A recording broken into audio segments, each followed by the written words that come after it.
Un point important, ce sont les droits justiciables. Le droit à logement, le droit à la santé, le droit à l'éducation. Un quatrième point extrêmement important, c'est la réforme constitutionnelle. Pour moins de présidentialisme, il ne faut plus au Sénégal accepter ce que nous sommes en train de vivre. Et ce que nous avons vécu d'ailleurs depuis fort longtemps, depuis les années 60. Le présidentialisme au Sénégal doit absolument évoluer autrement et que par une réforme constitutionnelle, que nous puissions donc changer les choses. Cinquième point, c'est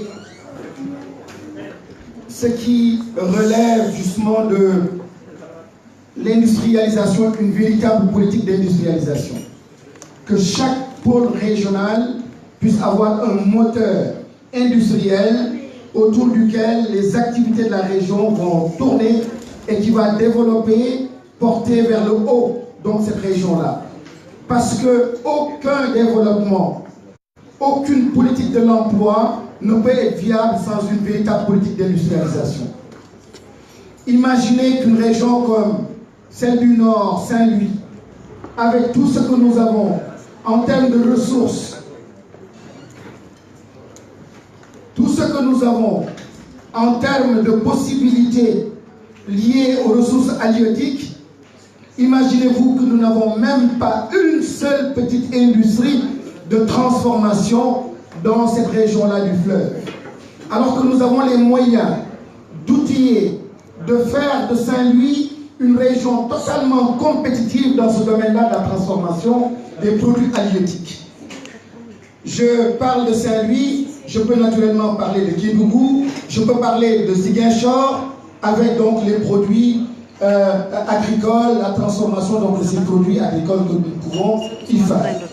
Et c'est l'occasion pour moi d'interpeller aussi les Sénégalais, les acteurs que nous sommes, les politiques que nous sommes, par rapport à la découverte du pétrole, de ne pas faire l'erreur qui avait été commise jusqu'ici par les gouvernants, les politiques, reprendre l'or ou exporter l'or, le pétrole, comme on exportait l'arachide. Il faut un minimum de transformation sur place. Et cela passe encore une fois par une véritable politique d'industrialisation. Vous savez, Senghor avait une belle vision. Senghor était un grand visionnaire. Parce que lorsqu'il mettait en avant la SAR, cette société de raffinage que nous avons au Sénégal, à l'époque, on n'avait pas encore découvert le pétrole. Et pourtant, il avait mis en place cette société-là. Un géant du pétrole comme le Nigeria a découvert le pétrole mais n'a pas eu l'intelligence d'avoir cette raffinerie. Et on voit que malgré cette découverte de pétrole au niveau du Nigeria, ça n'a pas changé le Nigeria. Les difficultés sont encore là. Au Nigeria, jusqu'ici, vous avez des problèmes même d'électricité. Au Nigeria, vous avez des problèmes de carburant. Au Nigeria, on n'a pas du tout l'impression qu'il y a du pétrole. Le Gabon aussi, le cas du Gabon, vous le connaissez. Alors, il faut au Sénégal continuer cette politique-là en développant donc les raffineries et surtout en mettant en place une véritable politique d'industrialisation. C'est-à-dire qu'à partir du pétrole, qu'on ait du NAFTA et à partir du NAFTA, qu'on puisse développer une industrie pétrochimique. Aujourd'hui, les tissus que nous avons, c'est de la pétrochimie. Les portables, c'est de la pétrochimie.